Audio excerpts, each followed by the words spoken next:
So, we were at number 24. May all beings attain the ornaments of the major and minor marks of a Buddha. This is the prayer of the Bodhisattva when seeing someone wearing ornaments. Remember? So, I'd commented that lots of times in a worldly way, we wear ornaments to attract attention to ourselves, and we wear ornaments because we don't feel like we're attractive enough. So it kind of could come out of low self-esteem that, I'm not good enough, so I've got to wear ornaments to make myself look better. It could come out of social pressure. Everybody else is wearing ornaments. And what are they going to think of me if I don't have this jewelry? It could come from a number of different worldly kinds of minds. In Buddhism, when we see the deities wearing ornaments, then it's not from these kinds of minds, because from the point of view of a Buddha, they don't have low self-esteem. They feel, they don't worry about that kind of thing. They don't worry about how they look and want to please people, but instead the ornaments symbolize the 6 far-reaching practices that adorn them.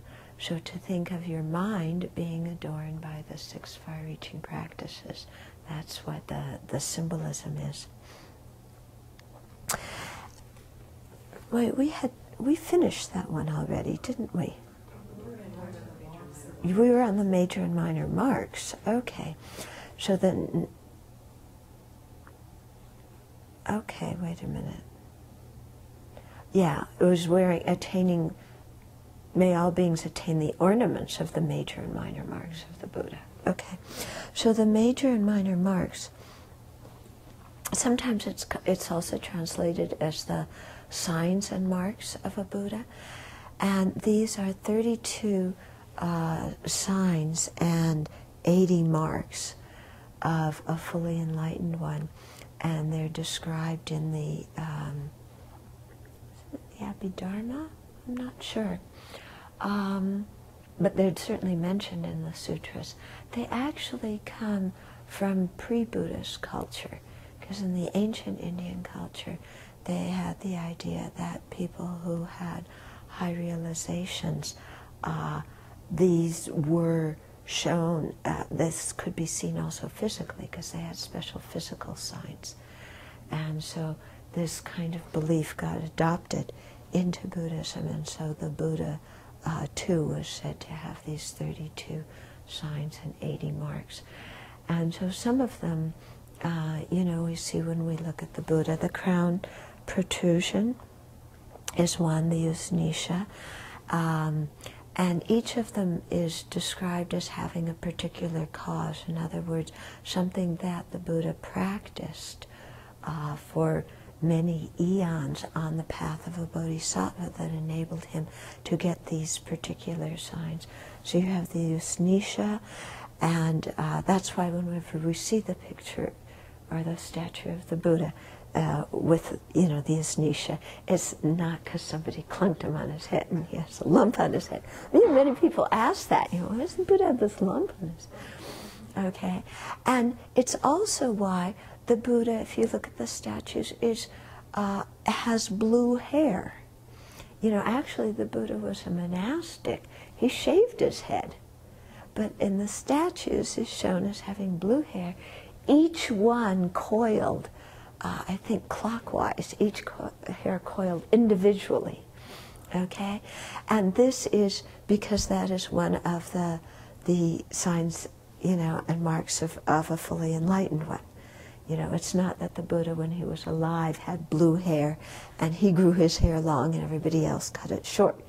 This is kind of putting the culture, into the Buddha and attributing different Buddhist meanings to it.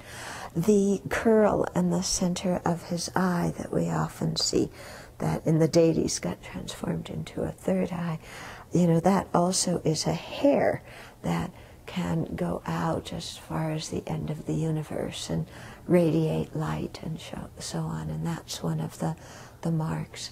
The Buddha, very often you see in the palms of his hands, soles of his feet, Dharma wheels. So that's one of the marks. Broad shoulders. Yeah, his hands are very long.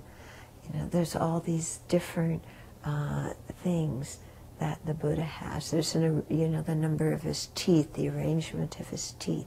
These kinds of things are said to be the marks and signs of a fully enlightened one that, like I said, were taken from ancient Indian culture and given Buddhist meaning.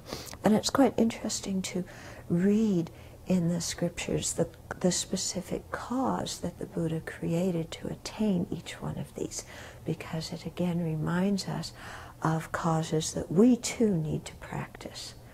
Yeah, so specific kinds of generosity, specific kinds of acts of kindness. It reminds us of those so that we can engage in them too.